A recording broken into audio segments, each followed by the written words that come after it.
اینجا کاسکو یکی از فروشگاه‌های بزرگ آمریکا هستش که یه چیزی تقریبا مثل همون عمده فروشی خود ایرانه که برای ورودش هم حتما باید این کارت رو داشته باشی. برای ثبت نامش هم تقریبا 100 تا 120 دلاره که این کارت رو بگیری. وقتی که این کارت رو بگیری شما خریدی که میکنی سالیانه برات 2% مبلغی برات چک میاد دم خونه از خریدایی که کردی. ماهی قزل‌آلا که تو هر بسته 4 یا 5 تاست، بستگی به سایزش داره که این که 4 تاست 16 دلار، تقریبا 1 ساعت کار کرد در آمریکا. ماهی سالمون 20 دلار. فیله ماهی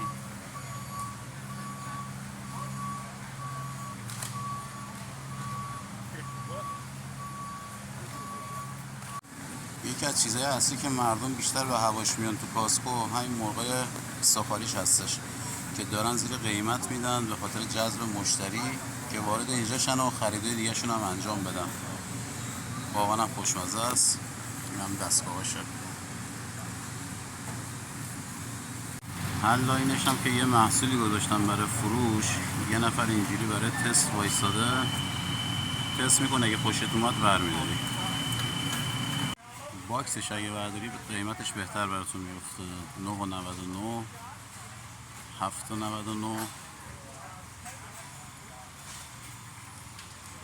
4.99 و اینم 10 دلار. اینم تست برای آناناسه.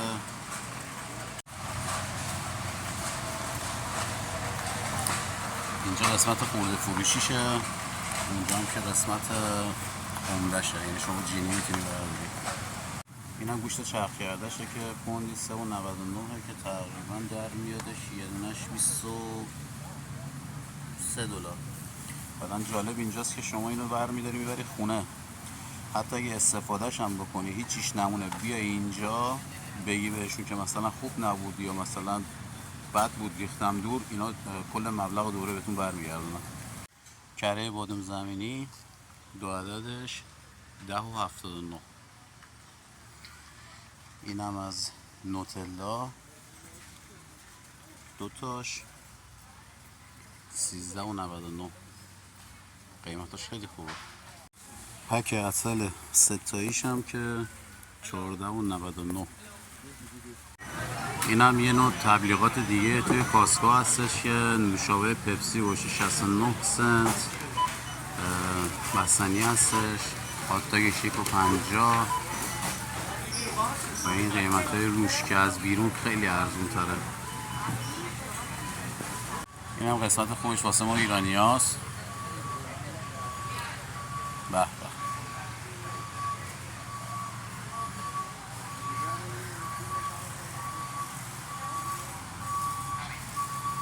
این هم از خرید ما امروز از کاسکو، تقریبا با حقوق 1 روز کار کرد.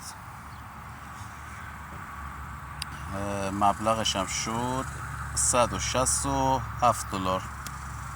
یکی از خوبی‌های کاسکو هم پمپ بنزیناشه. تقریبا بنزیناش نسبت به پمپ بنزینای داخل خود شهر ارزون تره. با کارت خود کاسکو هم میتونی بزنی.